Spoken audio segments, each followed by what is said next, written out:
Bonjour bien-aimés. La fois dernière, nous avons étudié l'Évangile. Et nous avons dit que l'Évangile est une puissance de Dieu qui donne le salut à quiconque croit. L'Évangile est la puissance de Dieu qui nous sauve de nos péchés. L'Évangile est la solution que Dieu a envoyée pour résoudre le problème de nos péchés. Tous les jours, nous nous évertuons à dominer le péché, à quitter nos péchés, à devenir saints aux yeux de Dieu pour être prêts pour le dernier jour. Ce qui est bien. Mais bien-aimés, dans le cœur de Dieu, il voudrait que nous cherchions d'abord à connaître la nature du péché qui est entré dans le monde. Il voudrait que nous connaissions ce que c'est que le péché, sa nature propre. Et dès lors, nous pourrons appliquer l'évangile qui est la solution pour l'éradiquer définitivement. Pour certains, le péché, c'est l'acte mauvais que nous avons commis. Pour d'autres, c'est la transgression de la loi. Mais bien aimés, nous allons voir ce que la Bible dit du péché. Romains 5, verset 12. C'est pourquoi, comme par un seul homme le péché est entré dans le monde, et par le péché la mort, et qu'ainsi la mort s'est étendue sur tous les hommes parce que tous ont péché. Dans ce passage, nous ne voyons pas exactement la définition du péché, mais nous avons une information. C'est que le péché est entré dans le monde par un seul homme. Pour ceux qui lisent bien la Bible, ils savent que le seul homme dont parle la Bible ici, c'est Adam.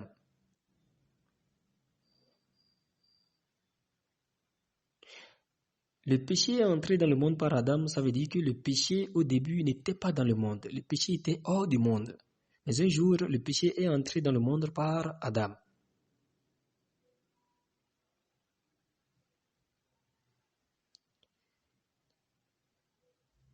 Pour connaître donc la nature du péché, nous allons simplement poser des questions à Adam, lui par qui le péché est entré dans le monde, puisqu'il l'a reçu. S'il ne l'avait pas reçu, ça n'allait pas entrer dans le monde. C'est passé par lui et c'est entré dans le monde. Ça veut dire qu'il l'a reçu. S'il l'a reçu, ça veut dire qu'il connaît la nature de ce qu'il a reçu. Oui, aujourd'hui, Adam ne vit plus physiquement, mais nous avons son histoire dans la Bible. Et dans la Bible, il y a 2 chapitres qui parlent concrètement de l'histoire d'Adam. Il y a d'autres passages qui parlent d'Adam, mais son histoire même se trouve dans 2 chapitres de la Bible. Genèse 2, puis Genèse 3. Nous irons donc causer avec Adam afin de savoir ce qui est entré dans le monde. Bien aimé, dans Genèse 2, Genèse 3, nous ne verrons pas le mot péché, mais nous saurons ce qui est entré dans le monde que Dieu a appelé le péché. Soyez-en sûrs. Donc nous allons rencontrer Adam à travers Genèse 2, Genèse 3, pour lui poser la question de savoir la nature de ce qu'il a reçu dans le monde que Dieu a appelé le péché. Soyons attentifs et nous allons découvrir ce qui est entré dans le monde que Dieu appelle le péché. Lisons Genèse chapitre 2, versets 15 à 17. L'Éternel Dieu prit l'homme et le plaça dans le jardin d'Éden pour le cultiver et pour le garder. L'Éternel Dieu donna cet ordre à l'homme: tu pourras manger de tous les arbres du jardin, mais tu ne mangeras pas de l'arbre de la connaissance du bien et du mal, car le jour où tu en mangeras, tu mourras. Dieu a créé le monde et il a planté un jardin en Éden. Et il a fait pousser des arbres fruitiers du jardin. Et au milieu du jardin, il y avait l'arbre de la connaissance du bien et du mal, l'arbre de la vie. C'est-à-dire, au milieu du jardin, il y avait 2 arbres. Il a mis Adam dans le jardin. Il lui a dit qu'il pourra manger de tous les arbres du jardin, mais il ne mangera pas de l'arbre de la connaissance du bien et du mal. Bien-aimés, si nous mangeons de l'arbre de la connaissance du bien et du mal, que devons-nous obtenir normalement? Si l'arbre est appelé l'arbre de la connaissance du bien et du mal, si nous mangeons de son fruit, nous allons obtenir la connaissance du bien et du mal.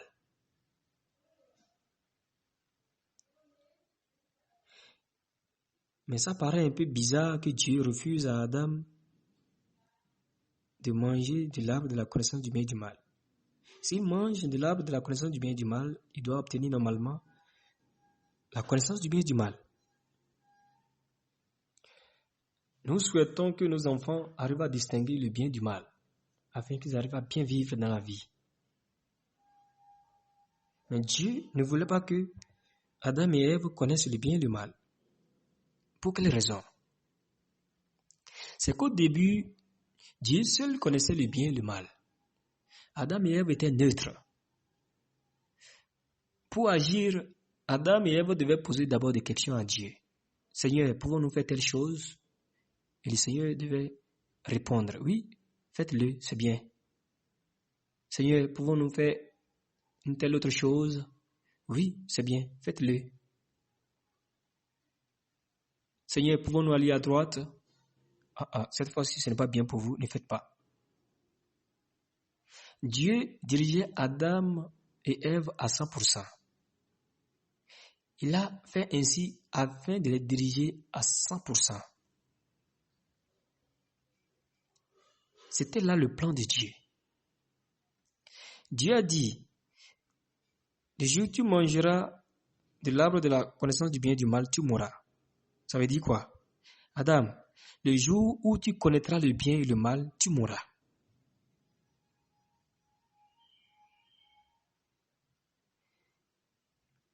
Depuis ce jour-là, Adam et Ève, en voyant cet arbre, ont toujours eu le sentiment que en lui se trouve la mort. Ils avaient peur de l'arbre au point qu'ils ne pouvaient pas s'y approcher.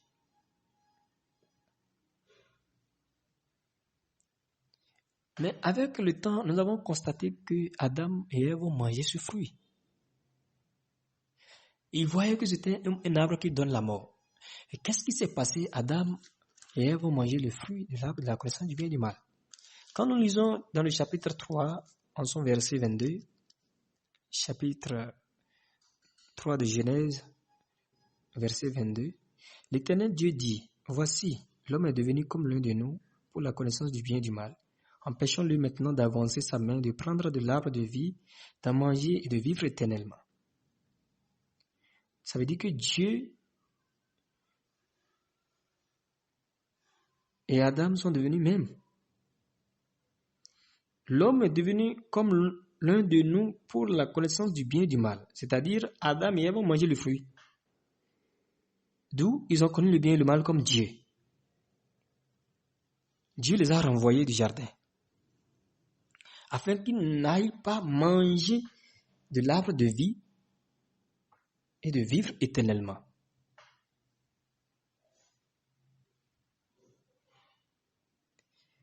Bien-aimés, posons-nous une question.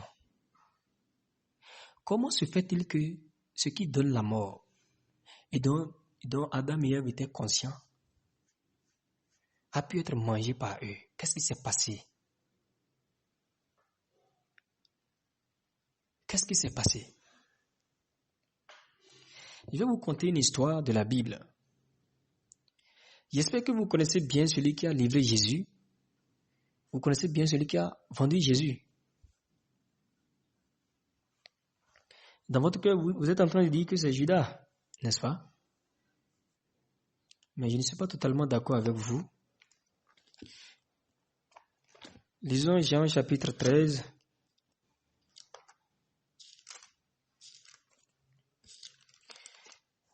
Le verset 2. Pour mieux comprendre ce qui s'est passé avec Adam et Ève, et ils ont mangé le fruit, nous sommes en train d'aborder une autre histoire de la Bible concernant Judas et Jésus. Lisons la parole dans Jean 13, verset 2. Pendant le souper, lorsque le diable avait déjà inspiré au cœur de Judas Iscariote, fils de Simon, le dessein de les livrer. Dans ce passage, nous voyons que pendant le souper, le diable a inspiré au cœur de Judas Iscariote le dessein de livrer Jésus. C'est-à-dire, Judas, avant le souper, il n'avait jamais eu l'intention de livrer Jésus. Mais pendant le souper, dès lors qu'ils se sont assis pour manger, Satan il a inspiré au cœur de Judas une pensée. Il a mis une pensée au cœur de Judas. Et cette pensée devait diriger Judas à aller accomplir le dessein de livrer Jésus qui se trouvait dans le cœur de Satan.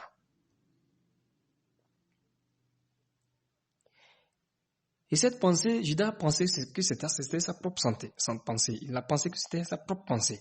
Il l'a reçu. Et Judas s'est levé, il est allé voir les souverains sacrificateurs, les anciens du peuple, et il a négocié Jésus, il a pris de l'argent. Pour lui, Jésus est le Fils de Dieu, il est puissant, il fait des grands miracles, il pourra se délivrer. Il ne pourra rien lui faire.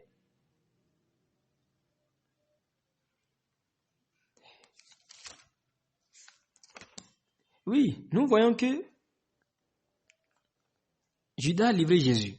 Quand on prend le côté apparent qui est devant Judas, nous voyons que c'est lui qui a livré Jésus. Mais lorsque nous prenons le côté qui est derrière Judas, là-bas se trouvait Satan. Le côté qui est en face de Judas, c'est le côté qui est visible, qui est sensible. Là, nous voyons que c'est Judas qui est en action. Derrière Judas, ce côté-là est invisible, insensible. Là-bas se trouvait Satan. Satan a donné une pensée dans le cœur de Judas à son insu. Lui-même ne sachant pas, il pensait que cette pensée venait de lui-même. Cette pensée l'a dominé, l'a manipulé. Cette pensée l'a désorienté. Cette pensée l'a amené à se rendre lui-même auprès des sacrificateurs, des anciens du peuple, pour négocier Jésus et pour le livrer.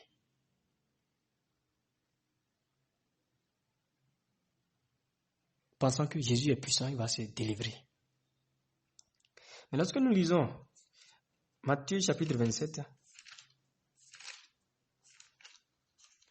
verset 3, alors Judas qui l'avait livré, voyant qu'il était condamné, se repentit et rapporta les 30 pièces d'argent aux principaux sacrificateurs et aux anciens, en disant, j'ai péché, en livrant le sang innocent.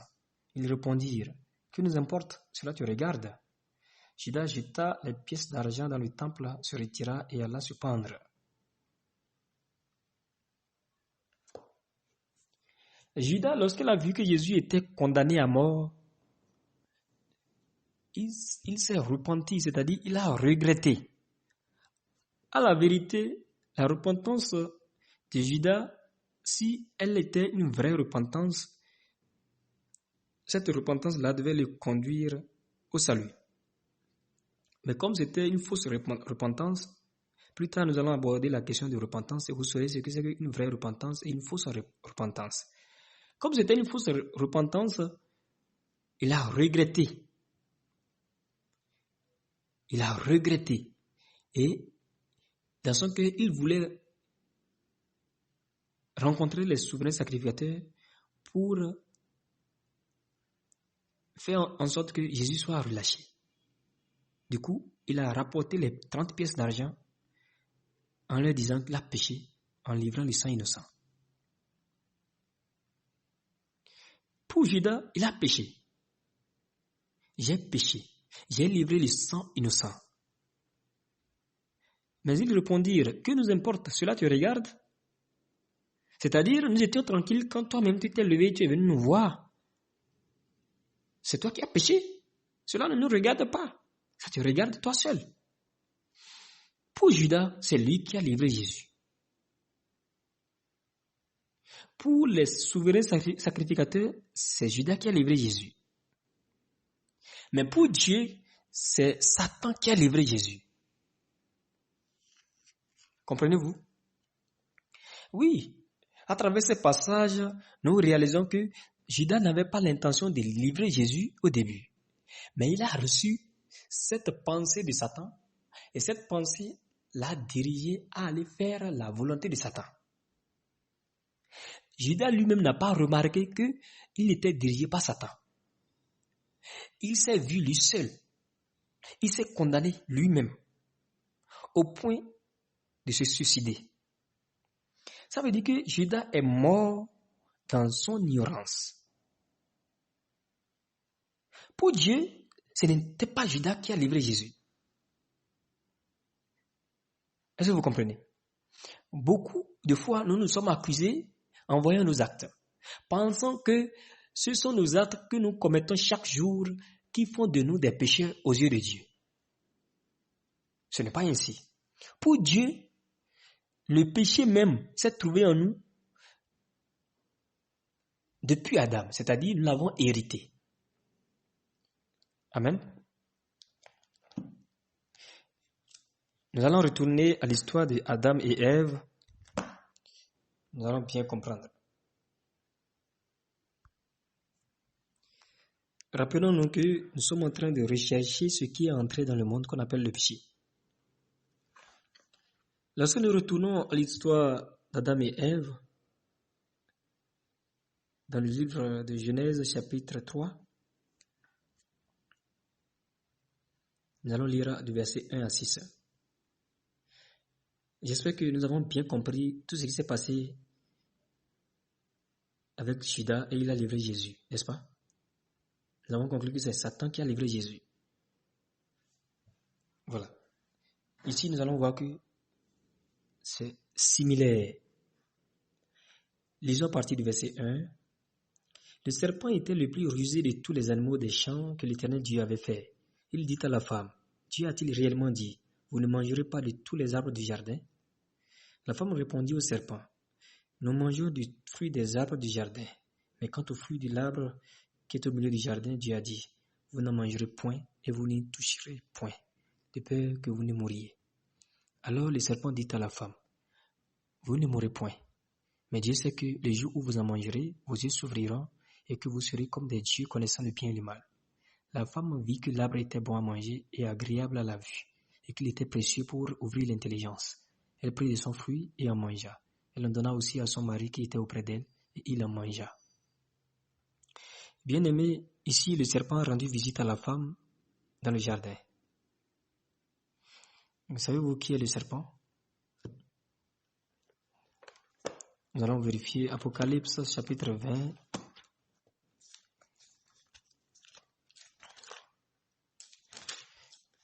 Verset 2. Il saisit le dragon, le serpent ancien, qui est le diable et Satan, et il le lia pour 1000 ans. Le serpent dont parle la Bible dans Genèse chapitre 3, c'est le serpent ancien, c'est-à-dire le diable et Satan. Dans le chapitre 12 de Apocalypse, en son verset 9, le Seigneur nous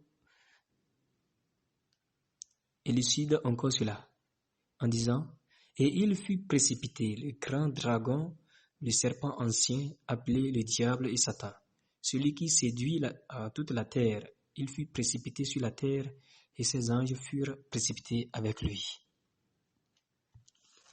Le serpent qui était allé visiter Ève dans le jardin, c'était le diable et Satan. Il a posé la question à la femme de savoir si Dieu a dit de ne pas manger de tous les arbres du jardin.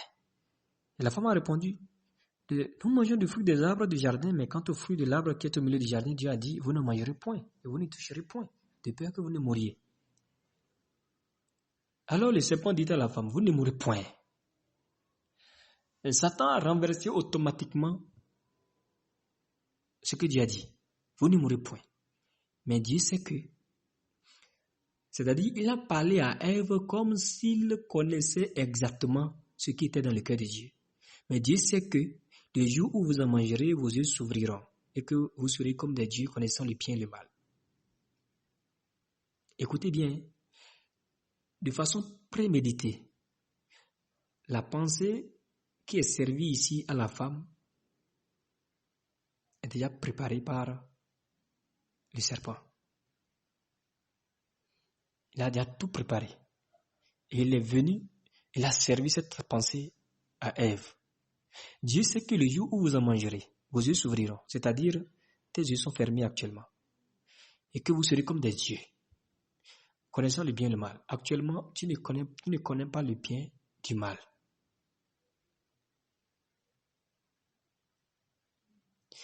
Satan est venu servir cette pensée à Ève. Nous allons vérifier si Ève l'a reçue ou pas. Verset 6. La femme vit que l'arbre était bon à manger et agréable à la vue, et qu'il était précieux pour ouvrir l'intelligence. Elle prit de son fruit et en mangea. Elle en donna aussi à son mari qui était auprès d'elle et il en mangea. Nous comprenons que la manière de voir l'arbre a changé chez Ève. L'arbre n'a pas changé. C'est plutôt sa manière de voir l'arbre qui a changé. Pourquoi? Sa pensée a été changée. C'est-à-dire, Satan est venu lui présenter une pensée. Satan est venu lui présenter sa propre pensée. La femme a reçu cette pensée de Satan. Cette pensée l'a influencé. Cette pensée l'a manipulé. Au point que, avec cette pensée qui est entrée dans son cœur, sa manière de voir l'arbre de la connaissance du bien et du mal a changé. L'arbre qu'elle voyait comme étant un arbre donnant la mort, cet arbre, elle a commencé à le voir différemment par le passé.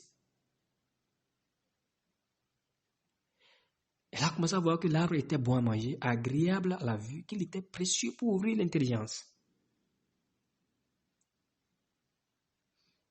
Ça veut dire que la pensée de Satan qui est entrée dans son cœur a changé sa pensée. Autrement, cette pensée a pris place en elle. Et cette pensée l'a influencée, l'a dominée, l'a orientée vers l'arbre défendu. Elle a mangé de son fruit, elle en a donné aussi à son mari qui en a mangé. Dès lors qu'ils ont mangé le fruit, on constate quoi? Un changement. Bien-aimé, je vous ai raconté tout à l'heure l'histoire de Judas. Lui qui a reçu la pensée de Satan et par cette pensée, il est allé livrer Jésus. Cette pensée l'a manipulé jusqu'à aller livrer Jésus.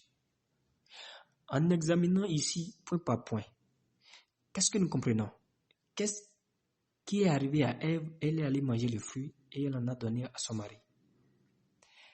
Une pensée de Satan est entrée dans son cœur. Lorsque cette pensée est entrée, ça a changé sa manière de voir l'arbre. Bien-aimé, jusque-là, qu'est-ce qui est entré véritablement? Ce qui est entré, c'est la pensée de Satan. Pour certains, là, le péché, c'est la désobéissance d'Adam.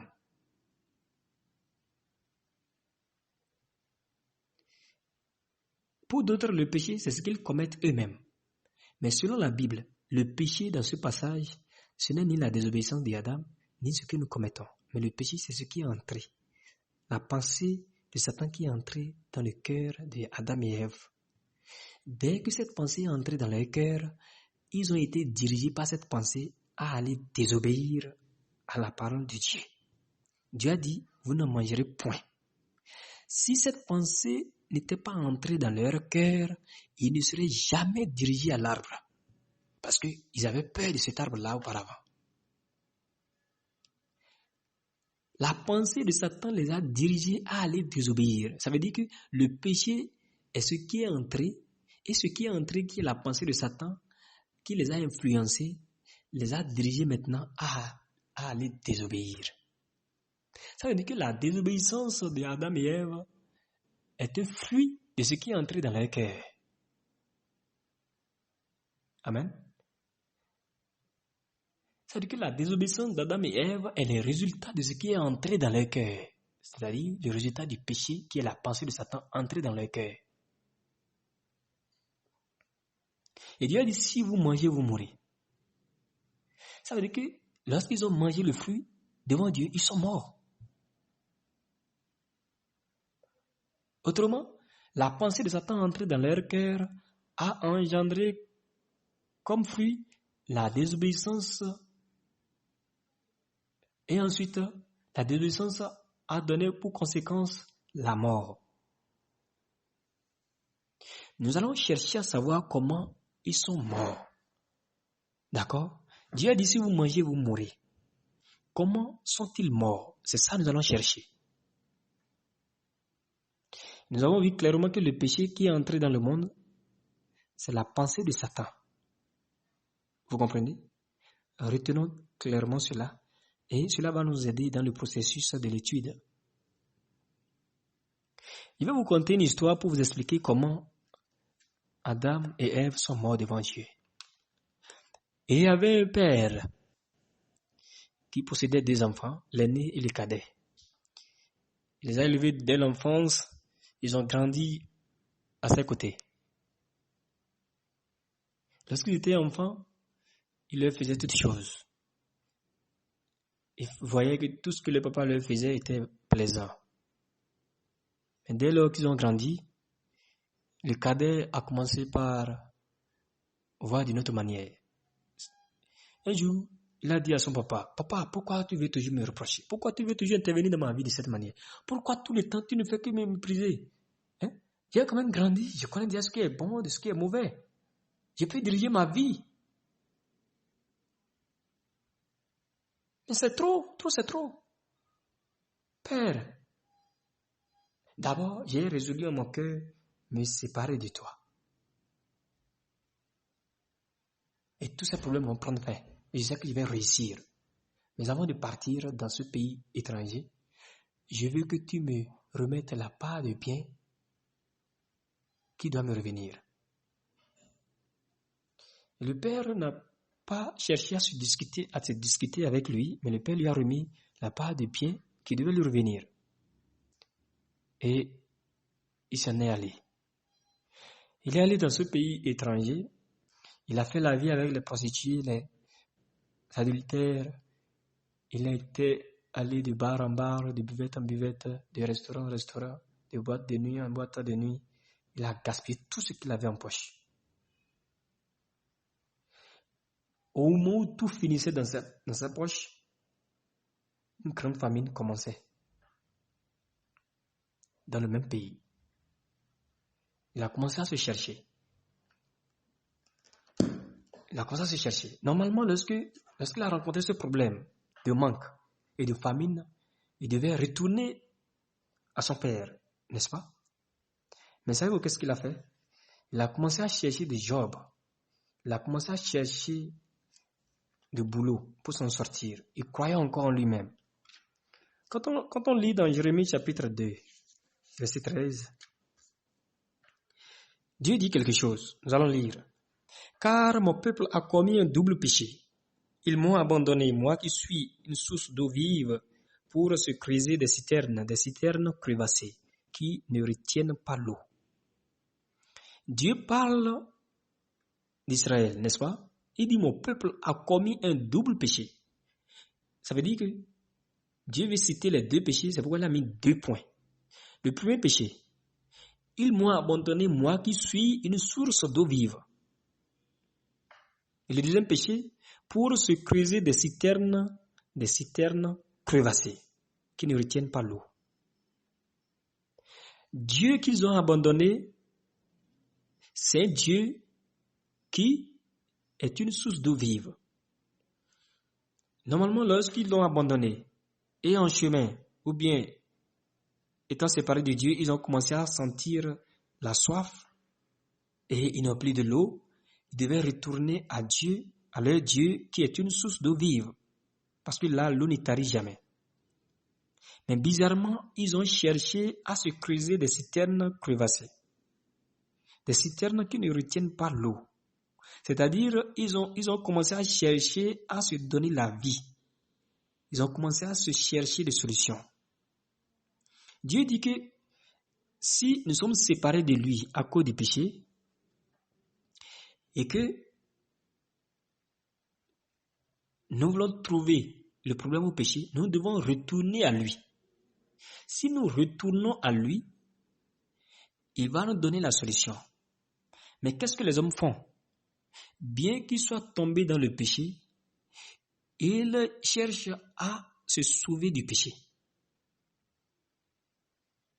Ça veut dire que le premier péché, nous sommes pécheurs, nous sommes séparés de Dieu, et ensuite, nous-mêmes, nous commençons à nous chercher, nous commençons à trouver nous-mêmes des solutions aux problèmes de nos péchés. Si nous trouvons péché, normalement nous devons retourner à Dieu et Dieu va nous donner la solution au péché. Mais nous cherchons plusieurs manières pour pouvoir régler le problème du péché. Dieu appelle cela le deuxième péché. Lorsque l'enfant prodigue s'est séparé de son papa et il est allé dans le pays étranger et tout s'est effondré et il y avait une grande famine dans le pays, il devait reconnaître qu'il a échoué et il devait retourner à son papa. Mais il a continué à chercher de boulot et il a trouvé du boulot dans un champ. Il devait élever des porcs, des pourceaux. Il élevait des pourceaux, des porcs. Et dans le temps, il avait tellement faim qu'il avait l'envie de manger les carouges qu'il donnait aux cochons. C'est-à-dire, dans le temps, puisqu'il y avait la famine, personne ne pouvait lui donner de carouges. Personne ne pouvait lui servir la nourriture des cochons. Ça veut dire que toutes les nourritures qu'on donnait aux cochons étaient surveillées. Et un jour, sous l'effet d'une grande faim, il est rentré en lui-même et il s'est dit, combien de mercenaires dans la maison de mon père ont du pain en abondance et moi qui suis fils, je suis en train de mourir de faim ici. Je me lèverai, j'irai vers mon père et je lui dirai, Père, je ne suis plus digne d'être appelé ton fils. J'ai péché contre toi et contre le ciel. Seulement accepte-moi dans ta maison comme un esclave. C'est-à-dire qu'il s'est repenti et il est retourné à son papa. Bien-aimé, en vous contant cette histoire, je vais vous montrer ce que c'est que la mort. Quand nous lisons dans Luc chapitre 15,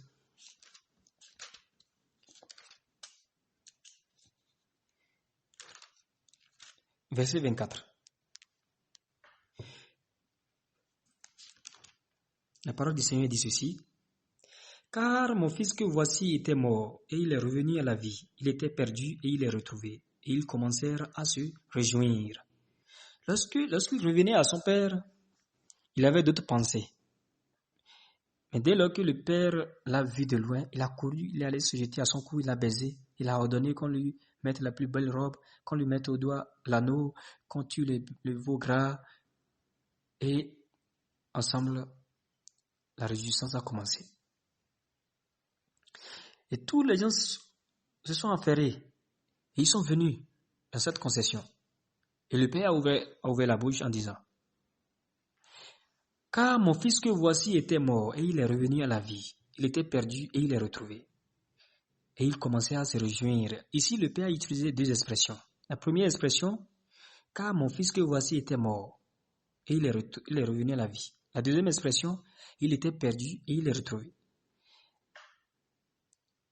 Oui, si il disait il était perdu et il est retrouvé, tout le monde comprendrait facilement. Mais la première expression dit, car mon fils que voici était mort et il est revenu à la vie. Ça veut dire quoi? Oh, est-ce que il était enterré dans le pays, il était mort, vraiment quelqu'un lui a annoncé sa résurrection, c'est ça? Comment il dit que il était mort et il est revenu à la vie? C'est si simple que lorsque nous lisons, méditons exactement ce que le Père a dit, nous pouvons comprendre comment il était mort et comment il est revenu à la vie. Si le Père dit et il est revenu à la vie, ça veut dire que la vie se trouve avec le Père. Ça veut dire qu'au début, lorsqu'il était avec son Père, lorsqu'il voyait que tout ce que son Père faisait était bon, pour lui, il vivait.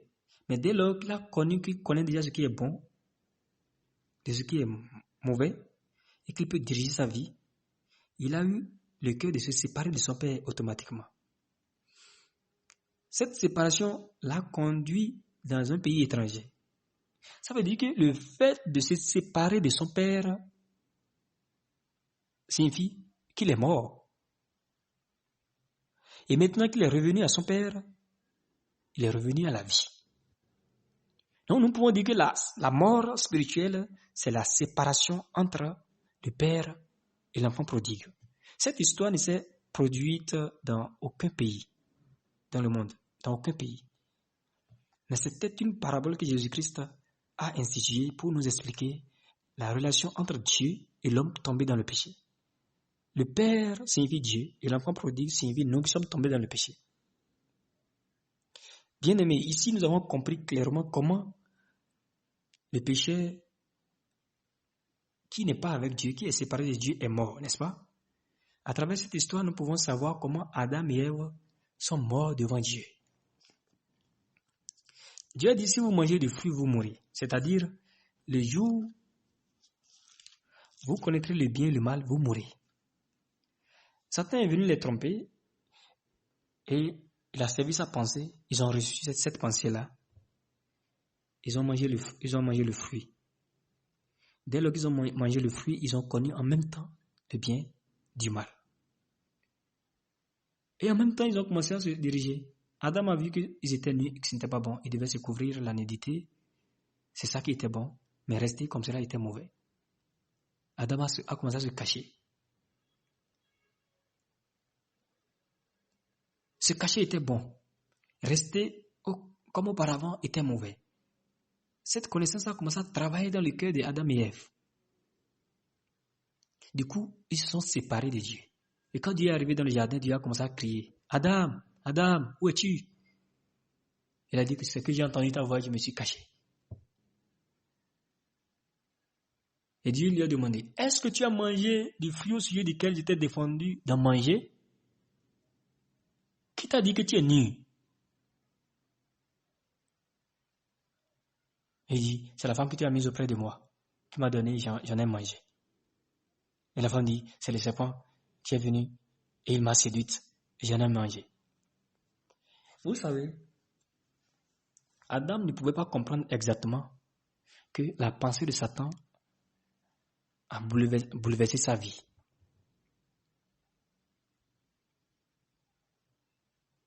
Il ne pouvait pas comprendre. Dès lors qu'ils ont reçu cette pensée de Satan, ils ont commencé à se cacher. Ils se sont séparés en même temps. Ils ont commencé à vivre selon cette connaissance du bien et du mal. Voyez-vous? Adam ne pouvait plus poser des questions à Dieu pour savoir s'il pouvait faire ceci ou cela. Il a commencé à diriger sa vie selon la pensée de Satan. Et c'est comme ça que tous les hommes aujourd'hui se dirigent. Cette pensée travaille en nous puissamment.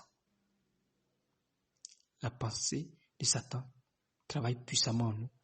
En plus de cette connaissance du bien et du mal qui s'est ajoutée, l'homme s'est éloigné complètement, s'est séparé complètement de Dieu. Et voilà, c'est là la condition de l'homme. Nous comprenons que ce que Satan avait servi à Adam et Ève, c'était du faux, n'est-ce pas?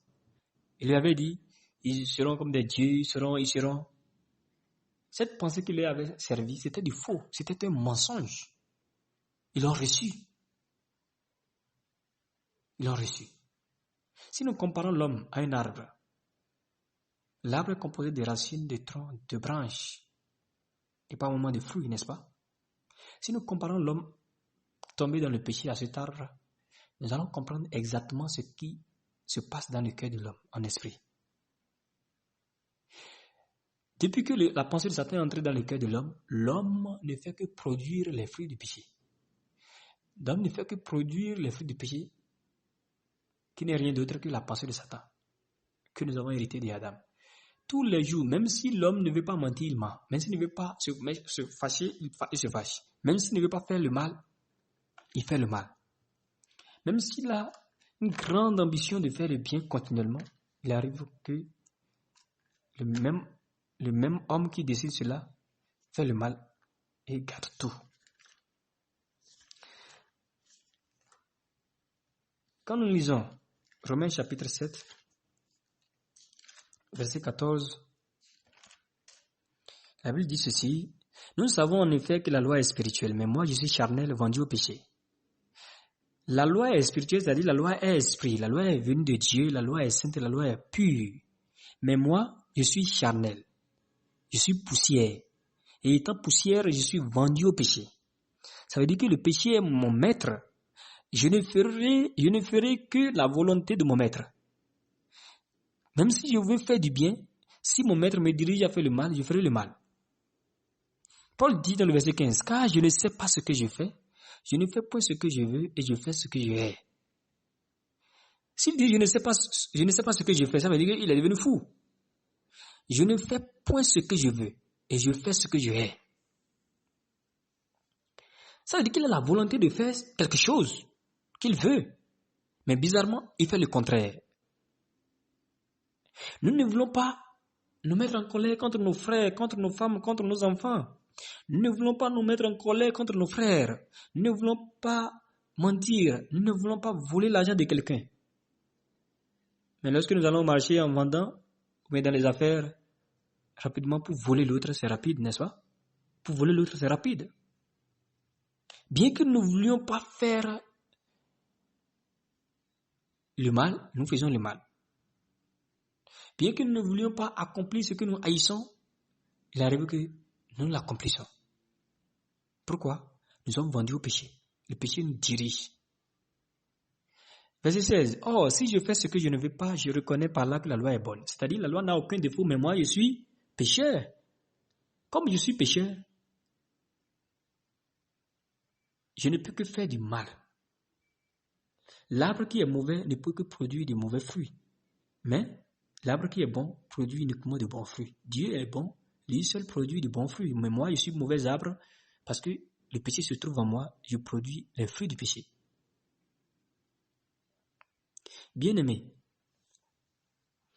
quand nous prenons cet arbre, il produit le mensonge, il produit l'adultère. Ces fruits-là sortent de cet arbre, n'est-ce pas? Mais si l'arbre se considère et il pense que c'est le tronc qui fait sortir les fruits, est-ce qu'il est normal? Auparavant, Paul se regardait. Il voyait que c'était lui-même, étant le tronc de l'arbre, c'était lui-même qui faisait sortir les fruits. Le mensonge, le vol, l'adultère, la cupidité, la colère. Il haïssait ces choses. Il ne voulait pas les commettre. Mais pourtant, ces choses sortent. Donc, Paul devait tous les jours prier pour ses péchés. Il devait prier pour ses péchés. Il devait pleurer pour ses péchés. Il devait lutter pour ne plus pécher. Et quand il prie, il se sent soulagé. Il voit que ses péchés sont pardonnés. Nous aussi, aujourd'hui, quand nous allons devant Dieu, nous prions pour que nos péchés soient effacés. Nous prions sincèrement. Et quand nous finissons de prier, nous nous sentons soulagés, nous retournons à la maison et nous chantons, nous sommes heureux. Mais ce bonheur est pour un temps seulement, un petit moment. Ça passe rapidement. Parce que ce pourquoi nous avons prié tout à l'heure revient. La colère revient. Le mal revient. Du coup, nous faisons cet exercice-là chaque jour de façon rotatoire. Mais nous ne trouvons jamais le problème. Nous ne trouvons jamais le vrai problème qui est caché là. Selon la partie superficielle, nous voyons que presque tous les religieux vivent de cette manière. Les troncs, les branches, les fruits. Mais un jour, Paul a découvert la partie qui est invisible, qui est dans le sol, c'est-à-dire la racine. Lisons le verset 17 de Romains 7. Et maintenant, ce n'est plus moi qui le fais, mais c'est le péché qui habite en moi. Et maintenant, ce n'est plus moi qui le fais, mais c'est le péché qui habite en moi. Maintenant, Paul renverse la barre. Auparavant, il disait quoi? C'est moi qui ai fait, c'est moi qui ai péché, n'est-ce pas? Maintenant, ici, il dit quoi? Mais ce n'est plus moi qui le fais, c'est le péché qui habite en moi. Ça veut dire que Paul a compris que ce n'était pas lui-même qui produisait les fruits du péché, mais plutôt la racine, c'est-à-dire la pensée de Satan qui est entrée dans le monde par Adam et qu'il a hérité d'Adam. C'est cette racine-là, c'est ce péché-là qui produit les fruits du péché. Finalement, il a dit quoi? Ce n'est plus moi qui le fais, mais c'est le péché qui habite en moi. C'est ce que nous devons comprendre. Si nous comprenons ici, nous n'allons pas chercher à nous condamner, à nous culpabiliser tout le temps comme Judas. Si Judas avait compris que c'était la pensée de Satan qui l'avait manipulé, l'avait conduit à livrer Jésus, il n'allait jamais se suicider. Bien-aimés, nous voyons que Satan a trompé tout le monde entier. Il a servi le faux à Satan, à Adam. Il a servi le faux à Adam et Ève, il a servi le mensonge. Nous aussi, nous sommes nés avec ce mensonge. Nous sommes nés avec la pensée de Satan, avec le péché. Nous avons grandi avec cela. Nous avons eu beaucoup d'études. Nous avons étudié la Bible. Nous avons eu beaucoup d'expérience dans le monde spirituel. Mais ce qui est sûr, nous sommes pécheurs. Nous sommes pécheurs, n'est-ce pas? Nous sommes pécheurs. Pour que nous soyons sauvés de cette racine qui est le péché, qui est la pensée de Satan, que nous avons hérité d'Adam, qu'est-ce qu'il nous faut? Qu'est-ce qu'on doit nous servir? Voici, nous avons déjà grandi avec. Nous avons déjà eu beaucoup d'études avec. Nous avons étudié la Bible. Nous avons eu beaucoup de diplômes.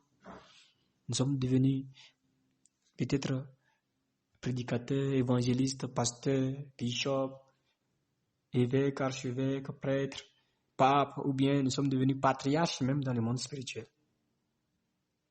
Puisque cette racine est là, puisque nous sommes conscients que nous sommes pécheurs, que faut-il pour nous sauver de cette racine? Qu'est-ce qu'on doit nous servir? Pour que nous soyons sauvés de ce faux qui se trouve en nous, de ce mensonge qui est venu de Satan, qui se trouve dans notre cœur, qui nous dirige à faire le mal, malgré nous-mêmes, il nous faut la vérité. Le jour où nous allons rencontrer la vérité, c'est-à-dire la parole de vérité, nous allons être affranchis de ce péché qui est entré dans le cœur de l'homme. Jésus a dit, vous connaîtrez la vérité et la vérité vous affranchira. C'est-à-dire, vous serez sauvés de tous vos péchés. Vous allez avoir le salut. Avez-vous compris? Si nous rencontrons la vérité en Christ, nous allons être affranchis une fois de bon. Il nous faut la vérité. Bien-aimés, c'est pourquoi nous sommes en train de faire cette étude. Il nous faut la vérité. Et nous allons y parvenir. La vérité, nous allons la connaître. Et nous allons être affranchis définitivement de la racine. Ne cherchons plus à lutter contre les fruits. Les fruits ne peuvent que sortir. Si vous dites au manguier, ne porte plus de mangue, il n'obéira jamais. Pourquoi? Ce n'est pas le tronc que vous regardez, le tronc de manguier que vous regardez qui téléguide tout. Ce qui dirige tout, c'est la racine. Si vous détruisez la racine, alors vous ne verrez plus jamais de mangue sur cet arbre qu'on appelle manguier. L'homme, c'est pareil. Si vous voulez que l'homme soit sauvé de tous les péchés, ou bien de tous ses péchés, il faut aller à la racine qui est entrée dans le monde par Adam. La pensée de Satan, c'est cela le péché. Lorsque nous sommes délivrés de cela, nous rentrons dans le repos de Christ. Laissons nos efforts et recherchons la vérité pour être affranchis une fois de bon. Bien-aimés, si vous avez des inquiétudes, des questions, adressez-les-moi sur ma page WhatsApp au plus 229 96 60 55 113. Je serai favorable à toutes vos questions, à toutes vos inquiétudes. Vous pourrez aussi m'appeler. J'espère que nous allons nous revoir pour le module suivant. Nous allons étudier bientôt la loi. Nous allons connaître ce que c'est que la loi. La loi, elle regroupe 613 commandements et ordonnances. À part les 10 commandements moraux, il y a encore 603 ordonnances. C'est-à-dire, il y a des ordonnances de fête, des ordonnances sacrificielles, des ordonnances de jubilé, des ordonnances de moisson, des ordonnances de semences, ainsi de suite. La loi contient 613 commandements et ordonnances. Nous allons voir la raison d'être de la loi, pourquoi Dieu l'a donnée, c'est-à-dire quel est son rôle dans la vie de l'homme. Nous allons aborder ce module-là très bientôt. Portez-vous bien, que le Seigneur vous bénisse.